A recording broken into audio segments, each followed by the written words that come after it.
Hello there. Good afternoon. Welcome to Weekend Central Live here on TV3. We're also on DSTV channel 279, streaming on Facebook at TV3 Ghana. Your thoughts and comments are welcome. My name is Gordon Asidiwa. And I am Judith Brown, coming up in the bulletin this afternoon.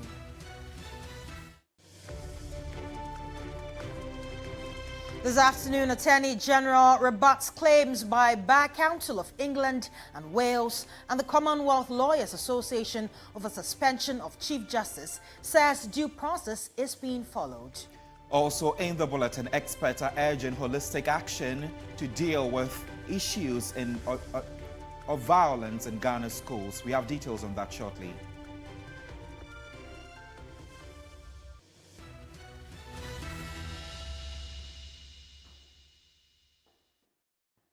Welcome once again to the bulletin. We start from here. Well, Attorney General and Minister of Justice Dr. Dominic Ayine has issued a strong response to a joint statement by the Bar Council of England and Wales and the Commonwealth Lawyers Association following the suspension of Chief Justice Her Ladyship Justice Gertrude Tokonu. Well, in a press release dated August 15, Dr. Ayine criticized the associations for commenting without fully understanding the facts or the constitutional framework governing the removal of a Chief Justice in Ghana. He emphasized that the ongoing process strictly adheres to Article 146 of the 1992 Constitution, which outlines the procedures for investigation or investigating allegations of misconduct or incompetence against Superior Court justices. I'll bring you more details on this particular story.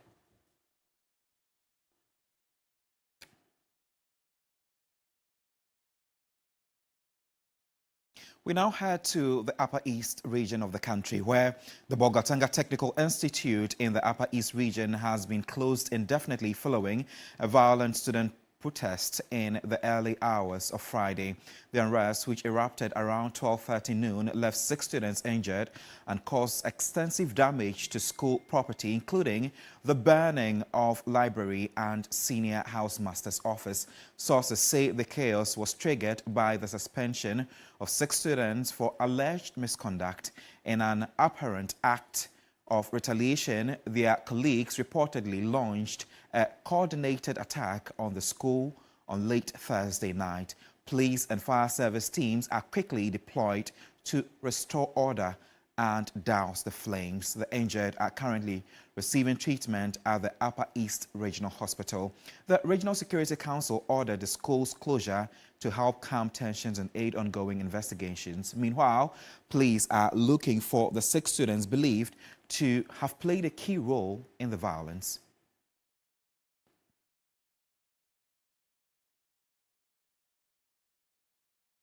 Right, we go right now on Zoom, and Peter Owusu is the one joining us briefly for a conversation on the back of this. Thank you so much for your time. It's been quite a number of actions or inappropriate acts happening in our schools. How do you respond to these?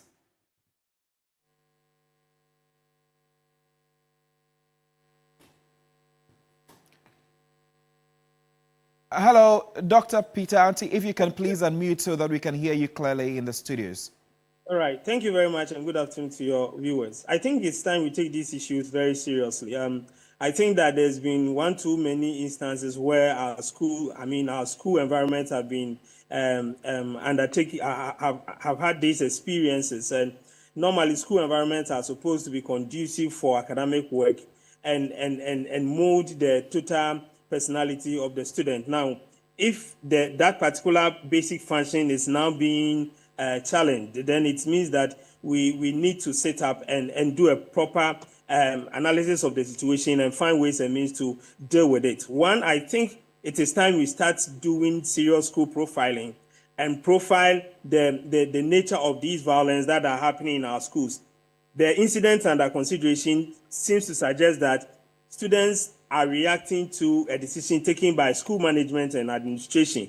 And this is very awkward because under normal circumstances, the work of the school administration is to instill discipline on campus to ensure that students adhere to the rules and regulations and punish those who go contrary to these rules and regulations. So if it is if it is it that now students are now rebelling against authority decisions to the extent that they now attack a school because their own school because the administration have taken a particular stand on behavior of their colleagues, then it means that we are in serious times. And I think that we need to really sit up and find proper solutions to some of these things that are taking over our various secondary education levels. What does this say about the general level of discipline in our senior high schools as well? Now, it clearly shows that there's a total breakdown of discipline in our educational institutions, especially in places where we have experienced this. Because if we respect authority, when authority takes decision, we are all bound to go by it. But if you look at the story of, the circumstances surrounding this particular story, it tells you it is highly inappropriate that students will go and then organize themselves and come back and attack the school, burn their own libraries and other things. That is highly uncalled for. And that is why we think that these issues need to be profiled and we take specific steps to dealing with it. I think that the idea that we get parents and teachers involved in the administration of the school, the idea that we improve security and other things are good. But for me, we need to know when and where we execute or implement these ideas. We cannot have a one-size-fits-all situation, a one-size-fits-all solution for what is happening. In some of the schools, it is students against students. In some of the schools, it's students against administration. In some of the schools, it's students against the community. These are different instances where we need the managers of our educational system to sit down and design measures that would fit into different scenarios. And that's why I'm calling for a proper profiling of these incidents. And then we can now devise proper mechanisms to deal with it. Absolutely. We know the sector minister and the Ghana Education Service have asked schools heads to take the necessary steps to protect students and teachers on campus. As an expert observing the space, how do we go about that? I think that is a good suggestion. That is a good directive from the Minister of Education. But how do you ensure this when the students themselves are the ones who are the center of this? That's why I'm saying that for a suggestion, you can look at it from a perspective of where students have been attacked by the community, like we experienced in Nkwanta SHS, like we experienced in Boko, where students were attacked by external forces. There you can now talk about tightening your security, ensuring that those who man your school entrances are security conscious, getting police people to randomly be placed in certain school compounds, doing random search and other things. Again, where you have instances where students bring weapons to campus and by one or two instances it gets off and people are injured. These are random searches and security issues that you do. But where you have students organizing themselves and attacking the school, you will need intelligence within the student's body. And that is where you need your people to, your house masters, your house prefects to coordinate. That is where you need your counselors to engage students so that they can take them through series of processes when it comes to conflict resolution, when it comes to communication between administration and student body. These schools will need a different mechanism altogether. Communication, student authority interaction, how to handle issues. These are trainings that needs to be given to school authority in instances where we are experiencing this. And that's why I'm saying that the call for the minister is good. It will fit for certain secondary schools that have that particular challenge. But we need more proper profiling so that we now design the measures to fit in places where these issues are happening. There's the talk about getting peace clubs and other things. These are all important things that we can do. But we cannot do all this in all the schools. There are certain schools that you will need some form of counseling, serious counseling with student leadership understanding the process of dialogue and other things. We need to do all these things to be able to reduce this. There are schools that parents will have to step in and speak to students and interact with teachers. We need to do all these things. And I think that we need a comprehensive approach, and the Ghana Education Service and Ministry of Education should take this as an emergency situation and start putting in measures to deal with it before it gets out of hand. Right. Executive Director, Institute for Education Studies, Dr. Peter Owusu there. Thank you so much. We'll say in education now, and bullying in Ghana senior high schools continue to affect the safety of students and their mental well-being. Educators say the problem is growing, and so are the calls for change. Elsiado has more in this report. In Ghana's senior high schools, the sound of laughter often fills the air. But for some students, these hallways are not safe. They are where fear begins. Bullying is not new, but its emotional and academic scars can last longer after graduation. The Ghana Education Service reported a 16% increase in student-related disciplinary cases in 2023 compared to 2020. To help address the menace, the Ghana Education Service is partnering with African Health Promotion Organization to tackle it head-on. Regional Guidance and Counseling Coordinator Love Ampansa says the initiative aligns with Ghana's broader educational mission. You know that when we say bullying, it comprises a lot of things: psychosocial, academic, mental, physical, and so on and so forth. So with this initiative, the fact that we have these peers to be able to lead their colleagues, you realize that they understand them better. They can share their experiences better. Whatever they face at home, they can bring it on board. You understand? But when me, or let's say I, a teacher, I ask some of these issues, they wouldn't be able to tell me in detail. You understand? But they can discuss it among themselves because they have topics that they have to discuss. So as they discuss, you see, I believe strongly that most of them will be having this kind of reformation, change of heart, change of mind. For African Health Promotion Organization, the focus is action. Executive Director Kisses Ahoto says the rollout is already reaching schools and making a real impact. As about sustainability of programs, we are looking at largely leadership and participation. In here, the framework we have put together allows the school to lead, and so they are developing their own activities and thereby leading the process in that regard. And one of the key innovations is that we are not only interested in school leaders in leading this intervention, we have also inculcated some bully perpetrators who are part of the team to lead this initiative.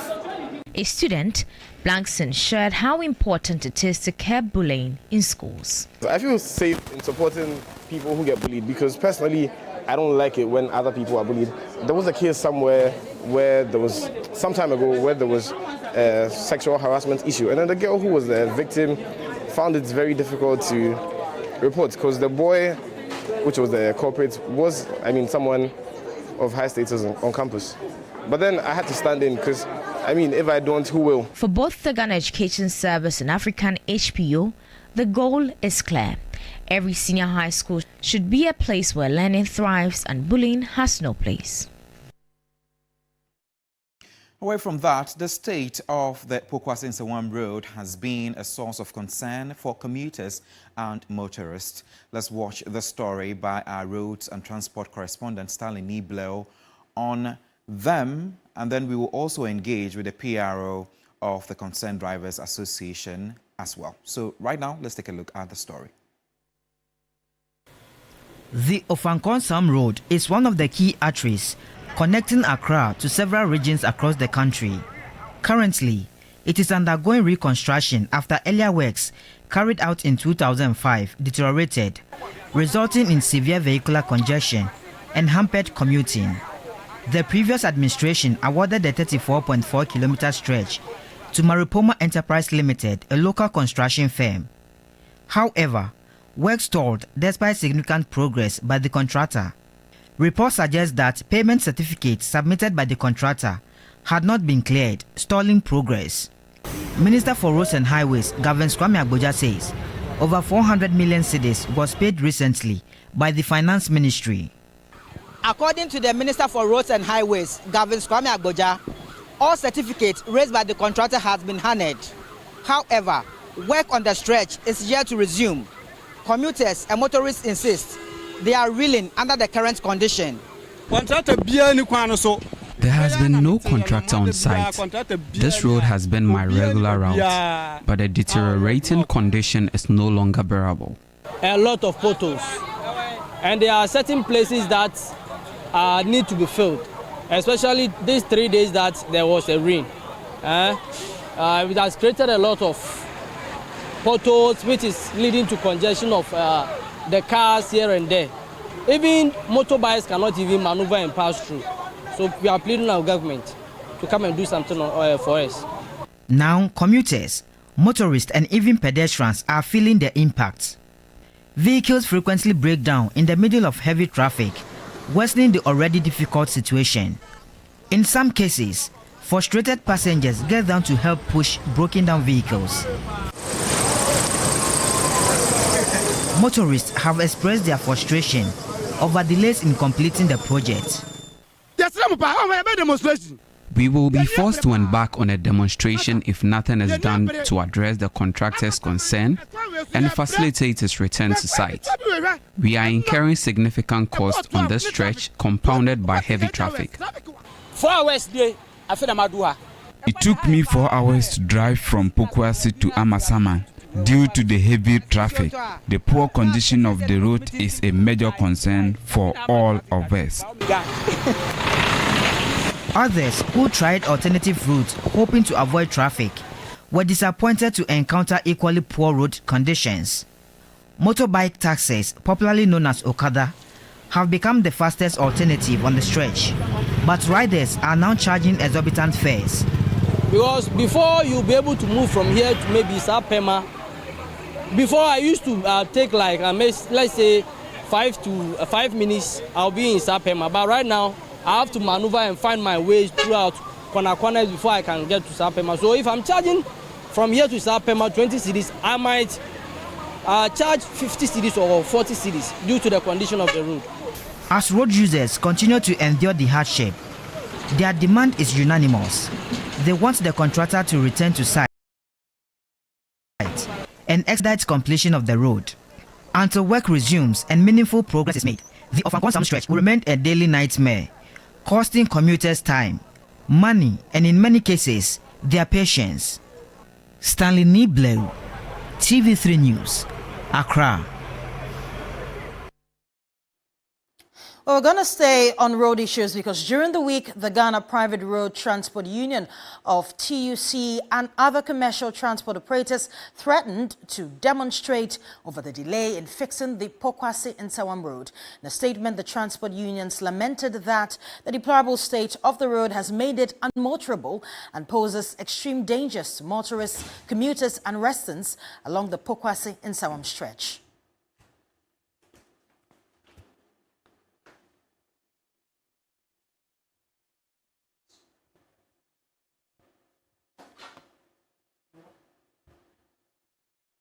The Public Relations Officer or the PRO of the Concerned Drivers Association, David Abuado, he's joining me in studio right now with more details on this.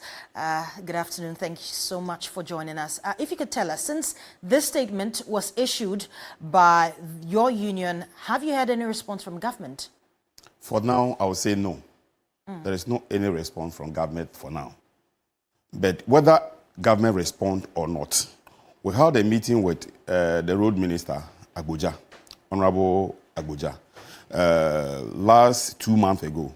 The promise is that within 6 weeks, they will finish with 1 lane so that those that are coming from Accra to Insawam stretch and those that are coming from Insawam to Accra, we will use one stretch so that they will get access to the other one and then fix them for us. But as I speak to you now, nothing of that nature have been done. And they give us 6 weeks. Now it's 8 weeks. We have patience for them for this 8 weeks, but this one that we are giving them up to Thursday, if nothing is being done, no motor. We are not going to strike. We are not striking at all, but no vehicle will move from Accra to Nsawam, or from Accra to Kumasi, or from Kumasi and Nsawam and environs to Accra. Right. Now, we're going to bring you a video now because last month when we engaged the Transport Minister on hot issues, that's on the 3rd of August 2025, he indicated that 400 million cedis had been paid to the contractor to begin work the following week. Let's listen to that. Those projects that were awarded by the predecessor government, but without any dedicated source of fund. For instance, you saw the number of threats and eventual demonstration about Ofankor Road. It is a project awarded at a cost of about $340 million on GOG budget in dollars. The contractor has done some work, raised certificate of $77 million, and was not paid. So he basically more or less packed off the site. The public doesn't understand that it is simply because the previous government did not pay the bill. So we take over power in a few months' time. We are expected to pay the $77 million, which is money due the contractor.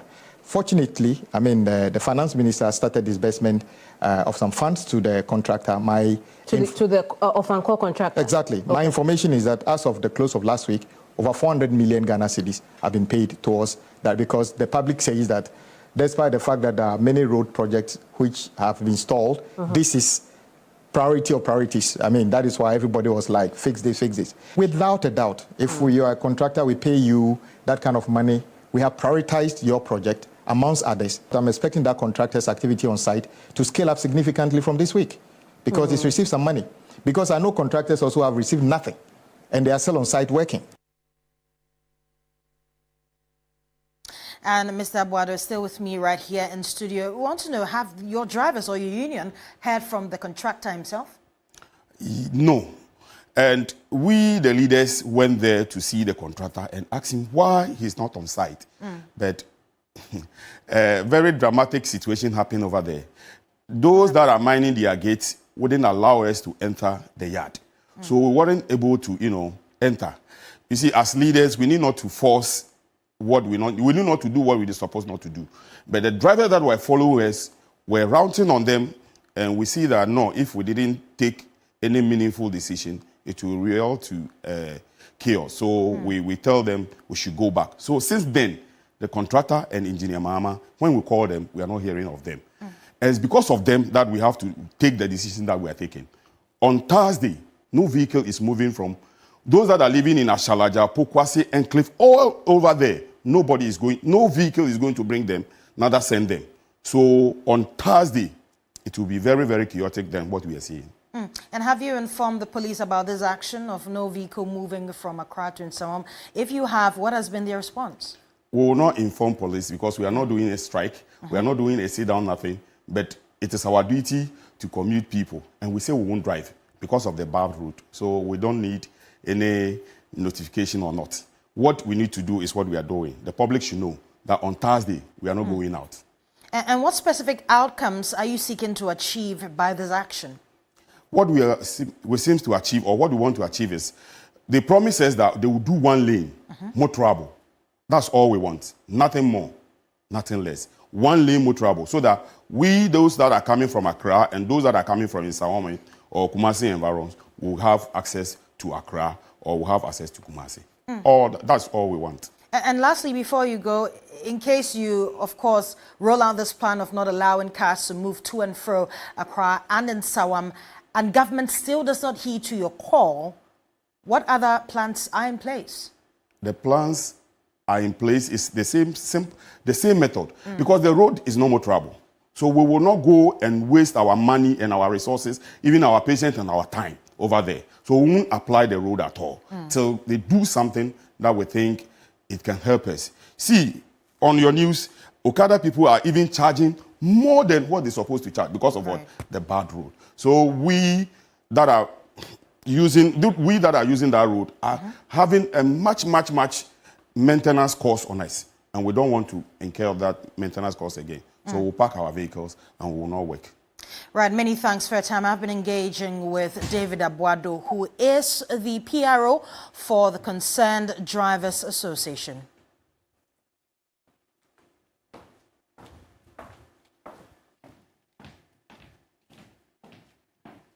Away from that conversation, approximately 27% of roads in Ghana are tarred, which are generally considered to be in better condition for driving, while the remaining 73% are untarred and often in poorer condition.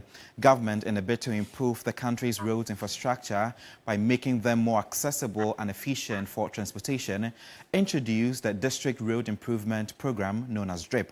My colleague Christopher Amwako sat through a training workshop for DRIP coordinators in the northern part of the country and joins us on Zoom for a conversation on this development. Chris, thank you for your time as usual. We know that accessible road network is a major challenge for most communities in the northern part of the country. How is DRIP helping to change the narrative? Yes, so Godwin, since the implementation of the DRIP project, we've seen most parts of the northern regions here, the roads are being worked on and improved upon. Now, you take the various assemblies who receive some equipment from the government, have been making good use of these equipment. Since taken over by this government, most of the assemblies, even though they've not done any serious road rehabilitation works, but some of them have actually improved upon their roads, making it accessible for the transportation of various farm produce from the farm centers to the market centers. And so it's having a very big impact in the lives of people, especially improving upon the socio-economic activities in these areas. But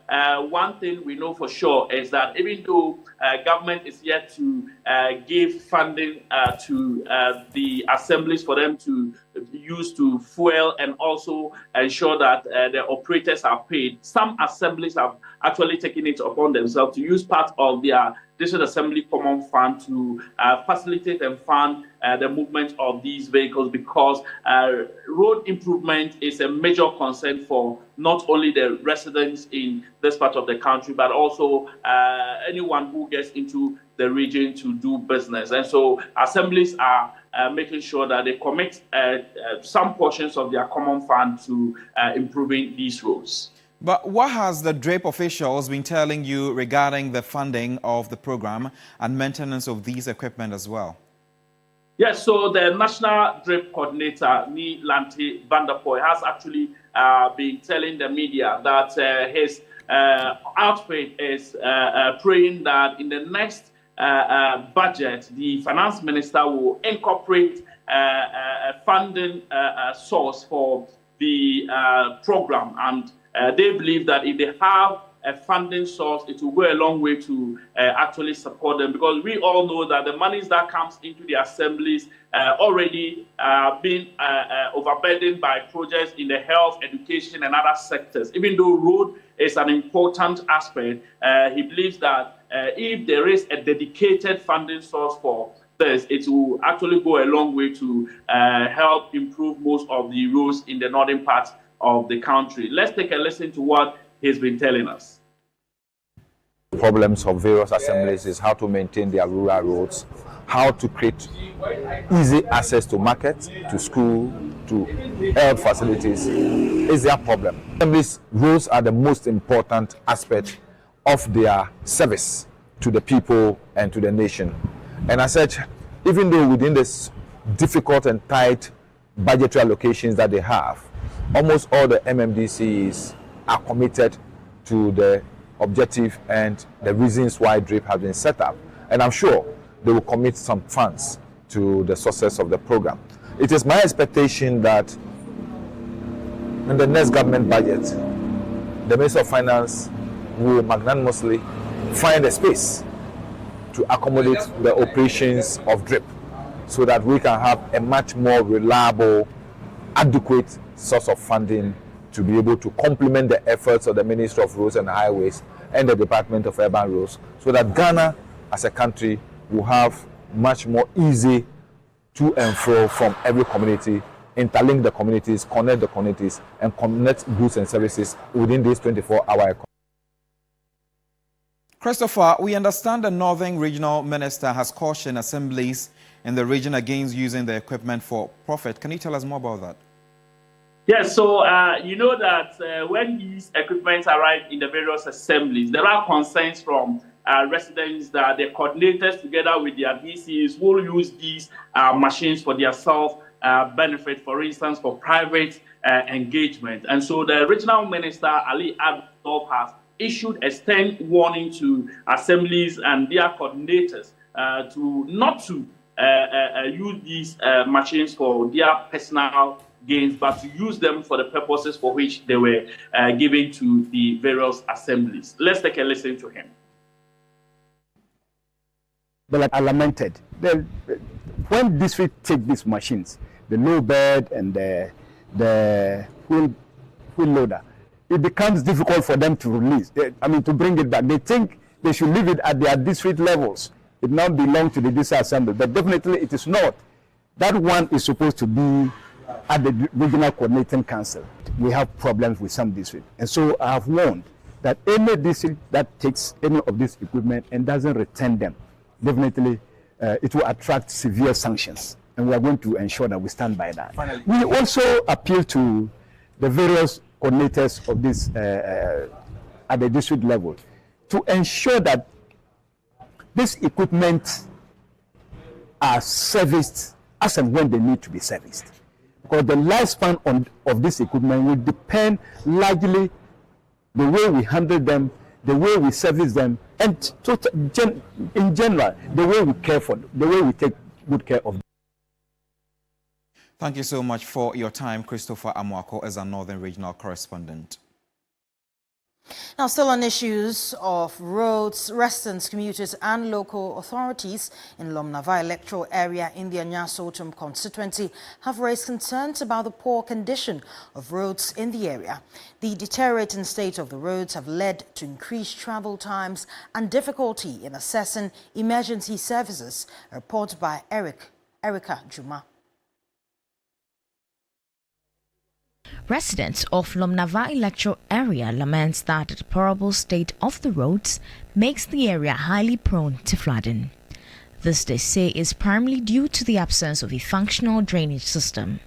One resident expressed frustration over the situation and explained how it continues to affect their daily lives, from commuting challenges to destruction of personal property during heavy rains. 2007, no fear The gutters were started around 2007. This used to be a main road, but it's not in use now. Some people have their houses and roadways.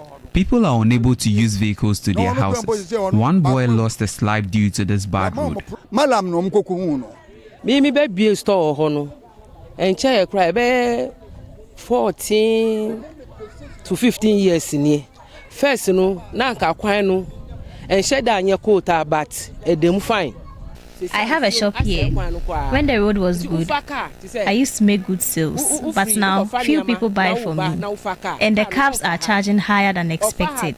I dare to say on you bear 40 Ghana, or bet you 50 Ghana. A former assemblyman of the area stated that he has been committed to resolving the road infrastructure issues and continues to follow up with the appropriate authorities. First, I'm a assemblyman, my sister, but my father said, once I met my community, my opinion. I used to be the assemblyman, and even after losing the seat, my team and I have been following up on the road system. It is in a very deplorable state. The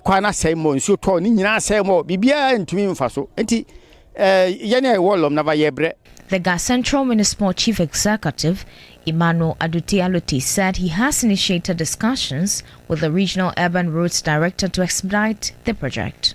With the Lomnava electoral area, I can confidently say that more than 60% of the road has been fixed. Because if you look at the Amambre to drugstore, the drains have been done. Though some of them need resizing, also that have been done. So whatever we owe them, we should pay. They can go back and then do the graveling, then the surfacing in terms of the bitumen or the asphalt. We've already written to the regional urban roads director First of all, we took the document, we identified some of the challenges, some of the roads that we need to work on. About 13 major roads that we want to work on. We've already submitted a list to the head office of the Urban Roads Department. From there, we selected 5 major ones that should get immediate attention, and that of Amamre to Drugstore, that's within Lomnava electoral area, is part of the 5. He further revealed that the roads in the Lomnava electoral area will benefit from the government recently announced plan to rehabilitate 10 kilometers of roads in each constituency. We are also part of the constituency that have been selected. The 166 constituencies or municipalities have been selected that will be benefiting from the president's 10-kilometer rehabilitation of roads within the country. So that will also help us to solve some of the road network challenges we have in the municipality. Residents, however, remain concerned about timelines and implementations. Many are calling for not just road construction, but the integration of proper drainage system to prevent future flooding and its associated risk. Residents are urging the authorities to prioritize long-term infrastructure solutions that address both road conditions and flood prevention. Residents and motorists in Sechirioso and Serua can soon breathe a sigh of relief as construction progresses on a new 90-meter span bridge with a 1-kilometer approach road aimed at addressing long-standing safety and traffic challenges. To speed up work, the construction firm Asabia Construction has adopted a 24-hour working schedule on key road projects in Sechirioso, aligning with the government's vision for a round-the-clock economy. The existing bridge has been deemed unfit for purpose, creating significant hazards for both pedestrians and motorists. Its narrow structure makes two-way traffic difficult, forcing vehicles to compete for space. The construction firm working on the new 90-meter span bridge has intensified work, deploying day and night shifts to ensure timely completion. The project was awarded in January 2023. After commencement of the project, we faced some little challenges. That was the design. It took us almost about a year before we finished the design. So the actual time of starting this bridge is around May 2024. And we realized almost half of the time is gone. So we have to approach the method of 24-hour economy. So we have to work in sometimes 2 shifts, sometimes 3 shifts. At the same time, too, the 24-hour economy help employment in the village here. This initiative aims to minimize delays, improve efficiency, and provide employment opportunities for local workers in multiple shifts. I'm actually impressed with the work so far because the contractor has taken extra steps to even work during the night when it becomes necessary in order to catch up and complete the work on time, to be able to hand over to the government of Ghana. So I think it's a good thing for other contractors to follow suit. The initiative has received praise from local authorities and residents who have long awaited improved road networks to boost economic activities. The project has already faced delays, but the contractors' recent round-the-clock efforts have given us renewed hope. We remain optimistic that work will continue uninterrupted until completion. The pace of work is commendable, and we urge the contractor to maintain this momentum, given the critical importance of this road network. The adoption of the 24-hour economy model by the construction company sets a precedent for other firms. Once completed, the bridge will not only enhance safety, but also improve transportation efficiency in the Western North region, supporting economic activities and reducing travel time for commuters. Time now for our very first break, but when we return, Judith will be taking you to the Ashanti Regional Capital for the Akoma FM Fufu Festival. Don't go anywhere.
Welcome back. You're still watching Weekend Central. Let's move now to the Ashanti regional capital, Kumasi, where our sister station, Akoma FM, is holding its annual Fufu party.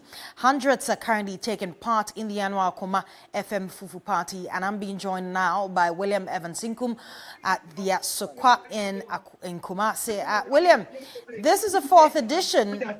Is it special? Tell us really what's happening. Unfortunately,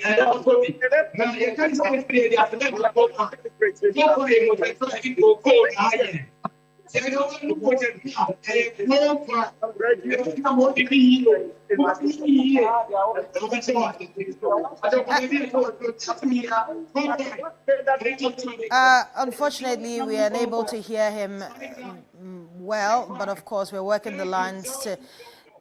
William, if you can move away from the background noise, it will be very good for us so we can hear exactly what you're saying. But of course, we are still trying to work the lines. William is joining us from the Akoma FM Fufu party, which is organized every single year.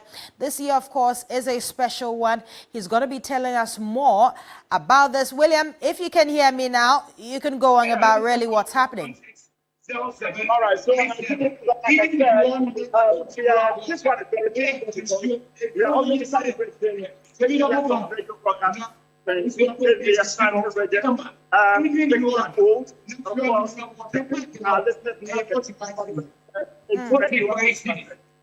beyond that, we are also making sure that we will not allow technology to overcome. So we need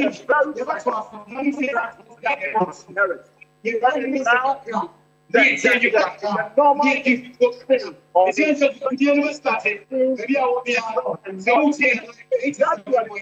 appears we're still struggling to hear William Evansinkum, but of course we'll bring you more on this particular story in our subsequent bulletins. It is the Akoma FM Fufu party, and it's organized every year. This year is a very special one. We're going for a second break. We'll be back with more news. To stay with us.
Welcome back. This is a story you should pay so much attention to. The Almina fish market is always busy. Canoes bring in fresh catch, fishmongers shout to attract buyers, and people bargain for the best price, obviously. But behind the lively scene is a worrying story. Some of the fish are left on the dirty bare floors covered with flies and still end up on people's homes. Here's a story.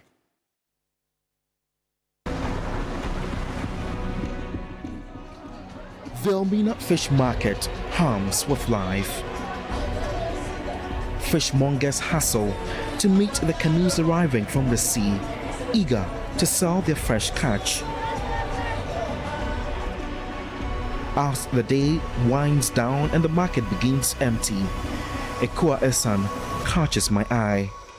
Her fish scattered across the filthy bare floor are on the verge of rotting, giving off a strong pungent odor as flies hover about them.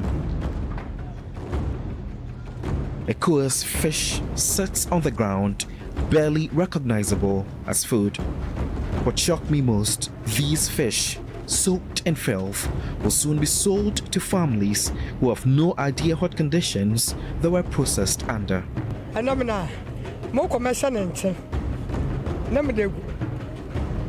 Campaign. Then once now, never give my samasin in Timbim, Namadakuga. Many so it's a walk ma. Na, and I'm not bana. I know, I was what I ban and so miss Safo. Yadi Ash. To Muku feel so, but in so called woman, no man of fun, no master. She's been doing this for years, making more money. A fermented fish that has become a staple in many Ghanaian dishes. It is a household name in Ghana, used to flavor soups and gravies. The process is simple but unsanitary. Fish processing is the lifeblood in Almina, with salting, frying and freezing among the methods of preservation. However, smoking is by far the most common, with nearly 75 of the domestic fish catch smoked.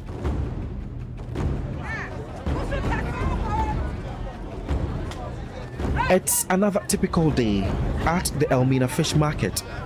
Excitement fills the air as buyers haggle for the best price. Amidst the bargaining and selling, basic health practices are disregarded. The shoreline where the fish is handled doubles as a public toilet. Men and women urinate and defecate in full view.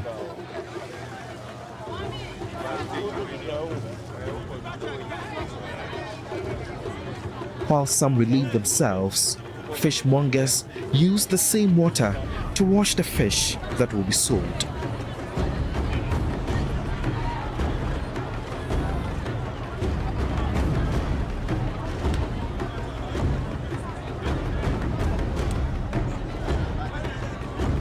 In less than an hour, I counted over 143 people using the shore as a toilet.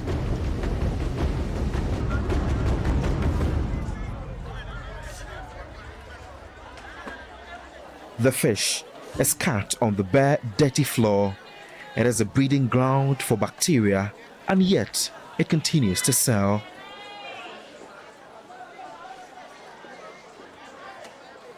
The proper processing of fish is crucial for safe consumption, but when done under unhygienic conditions, it poses serious health risks. Here at the Almina fish market, such precautions are often disregarded.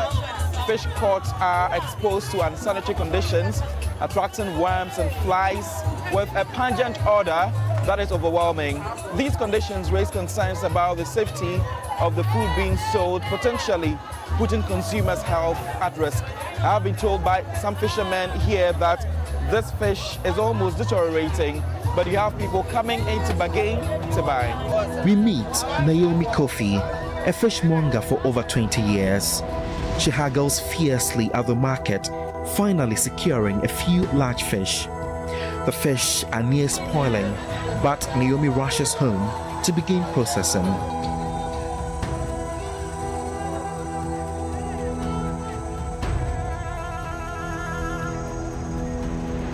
Naomi takes the fish straight from the market, which was washed in the same contaminated water, and begins to coat it with salt without even a rinse.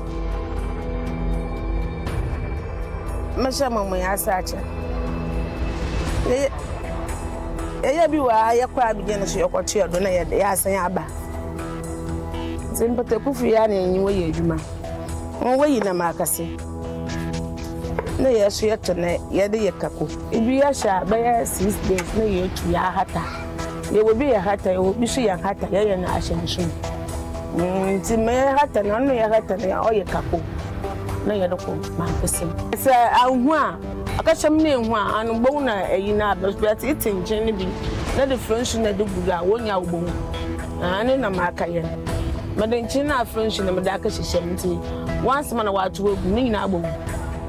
Flies swarm her as she works. Despite this unsanitary process, the demand is high. The fish will be sold in no time. At her home, she had already processed large quantities of fish in pots and left some out to dry under the sun.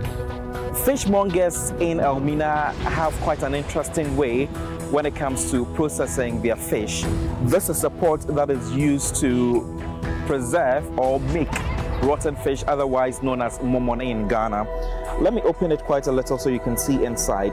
It is usually covered so that when it rains, the water wouldn't make its way inside. But I'm sure you can clearly see the movement of a maggot in there.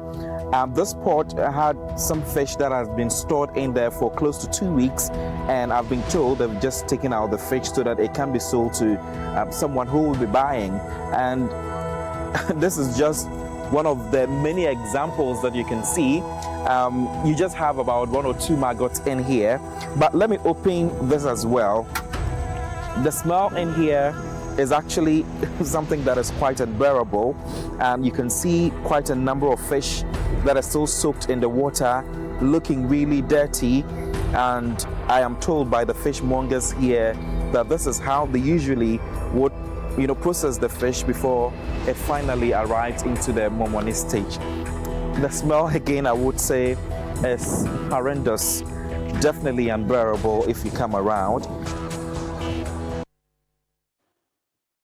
You have equally done stories around this, and seeing it, knowing that it comes to the market and then we end up buying it, it ends up on our plates and we consume it.